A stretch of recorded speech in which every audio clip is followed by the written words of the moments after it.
Hey guys, what's up and welcome back to Two Toe Tags Metal Reviews, and today we're getting our first impressions of the brand new Marilyn Manson video titled We Are Chaos.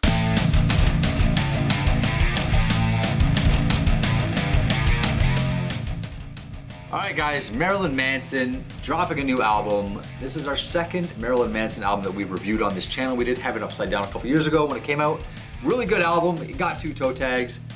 We've also covered Marilyn Manson in other ways. We've reacted to a bunch of his videos, including the title track of this new album, We Are Chaos.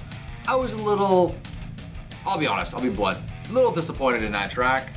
It was okay, it was a good song. Yeah, it was all right. But it wasn't what I wanted from Marilyn Manson. It's not what I hoped for. I know he does a lot of different things with his sound. He's very broad in his sound. So it's okay, I accepted it. But I'm really hoping this album brings me something more that I'm gonna really love, because that song did not do it for me.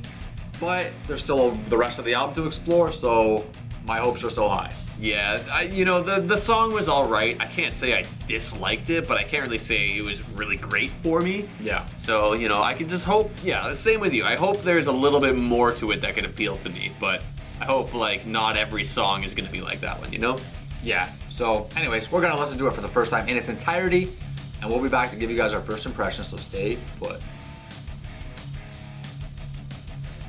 And we're back. We Are Chaos. Yeah, I wasn't feeling this album that much. I'm just gonna say that right off the bat. There was some highlights, but overall my feeling is kind of Well, fortunately, I was not, I was, Okay, that's much This different. album started out kind of, to me. The first track, Red, Black, and Blue, not bad. The intro is kind of cool, but it's a bit long. All, his voice, whatever, all the... It was it was like a weird poem that was recited in, I don't want to say a weird voice because it's Marilyn Manson, so of course it's a weird voice. But then it breaks into this nice groove, and honestly, that song reminded me a lot of something, it feels like it would fit on the high end of Low. I got that vibe from that song. Probably the most on any song. The most out of any song on this album, that one kind of felt like it would fit there on that album. Now, Manson is always doing something different with his sound. This album sounds completely unique to his discography. I'm just saying that song feels like a high end of Low song to me. Just that one. Because afterwards you got the title track, which is a very upbeat song. I wasn't sure about it being the second track, but now that I've heard the full album, I guess. I don't know, maybe it would be better at third or fourth. I think it would have worked as the last track. I would have put We Are Chaos as the last track personally if I had to choose track placement. And then you have Don't Chase the Dead, which the choruses just feel a little too generic for me. It doesn't safe. It's a little too safe. I wouldn't be surprised if that was the next single, perhaps. I felt a lot of these songs, and this is my biggest gripe really, is that a lot of the songs just felt too safe.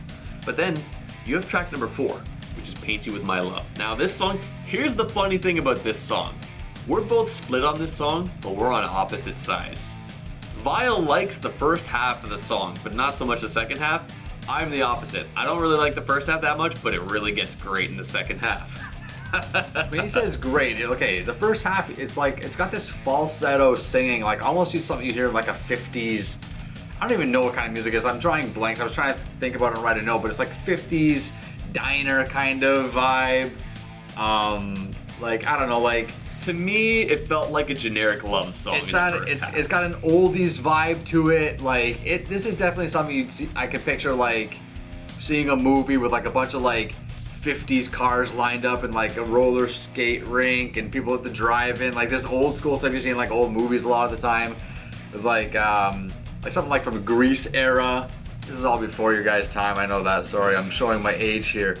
But it was a very oldie song. I felt like that song was very unique to Marilyn Manson.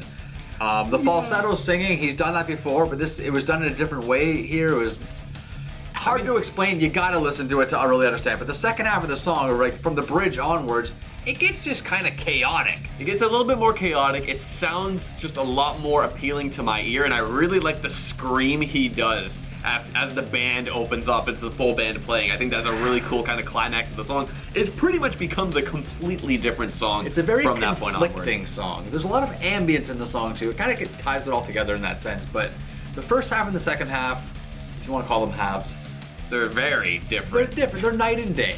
And for some reason, the first half appealed to me, and for some reason, the second half appealed to TP Fish. But you know, when I listen to it again, I'm thinking that might become one of my favorite songs, to be honest, because that beginning is just so different, and I felt like it was enjoyable. It's not like, I mean, I'm a metalhead and I'm sitting here going, oh yeah, I like the '50s falsetto. Yeah, I mean, I do like that song. it is like a different sounds weird. sound. It sounds weird to say that I like that song. It does, but it did something for me. So then, for me, like I said, that second half of that song was the turning point of the album, because halfway and one step forward, my highest rated song, Same. is such a nice song. Oh my god, man. It has such a solemn vibe. It's such a sad sounding song, but it doesn't feel sappy.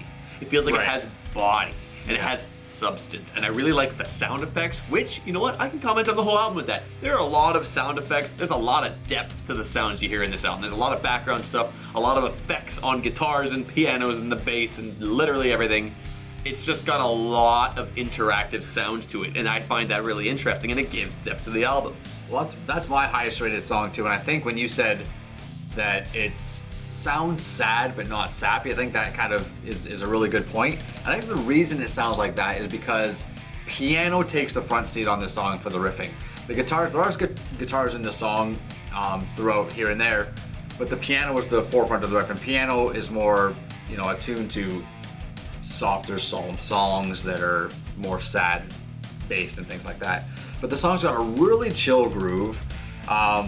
Honestly, on a first impression, I liked it a lot, but I don't remember a lot of it already because we just listened to it once. You know, but it's gonna be the one song that I can't wait to hear next, because I really did like it on the first impression, and I hope that it just grows on me from here on out and doesn't start to get stale or boring. But I really like the fact that the piano took the front seat for the melodic portions of the song. And from there forward, for me, it feels like the standard of the album kind of lifted up. You know, those first chunk of songs just kind of felt like whatever to me, or all right. But then from halfway one step forward, really onward, everything was starting to get better. I liked Infinite Darkness. I liked Keep My Head Together. Perfume and Solveig Coagula, like those kind of felt like a little bit of drops. But then the last track, Broken Needle. Now, you said We Are Chaos would be a good last track. I think Broken Needle is a great last track. It is sad. The rhythm and overall sound of it reminds me of Coma White. I feel like you could sing that on top of this song and have it work. Is that a good thing? I mean, you know, I don't feel like this is a copy of Coma White. Plus, you certainly seemed surprised when I mentioned it, so clearly it didn't really ring that bell for you. I don't think it was. Well, you know what? I'll tell you this. Going into this album, I made a mental note to myself to try to not compare this to any past Marilyn Manson. You've done it 3 times, which is fine, and I think all 3 of your examples are valid examples. But I really tried to not say, oh, this sounds like that era, this sounds like that era, this sounds like that. I didn't want to do that for this album review. Well, like so I was kind of like just to kind of avoid that whole thing. But you are right. Definitely Coma vibe. Mephistopheles of Los Angeles was another song you mentioned. Oh yeah, that was on Perfume, and then because it has like the swing vibe to it. Yeah. Now that being said, I do prefer the Mephistopheles of Los Angeles over Perfume. Perfume just didn't really hit the mark for me personally. But yeah, that was another comparison I made. It was just the swing, really. Well, I think it's really interesting because for the song, what song was it that we had opposite views on? Paint You With My Love. That one, yeah. So number 4. With that song, we had opposite views on that song, and I think we have opposite views on the album as well, because I found the first half of this album to be a lot more enjoyable than the second half. I feel like Halfway and One Step Forward was the last decent song. That was actually the only really good song. After that, the album fell really flat for me. I felt like every song was just like a safety net song. Nothing really spoke to me. There was even songs that made me cringe a little bit. There were some screechy, annoying noises and just really odd design choices. Solveig Coagula was a really boring song.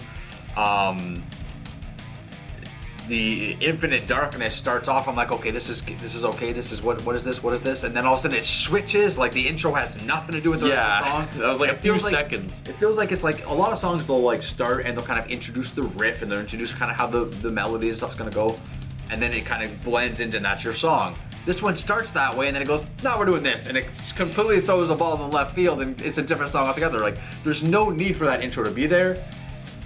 And it threw me off. I guess from the beginning, I just had a bad taste in my mouth for that song, and the rest of the album after that was just very flat for me. The screechy thing you mentioned is what I mentioned at the end of Perfume, because there's so many screeching guitars, and I'm like, yo, if you have tinnitus, this will be the worst song ever, because it's just imagine you're driving in your car and you stop at a red light and you got the tunes cranked and that part's playing, and the guys beside you, like, they're gonna look at you like, what are you listening to? Like, you'd have to turn it down or press skip or something like that, because that's just like anybody walking by or happen to catch you listening to that, they're gonna think you're gone insane, because it's not really good music.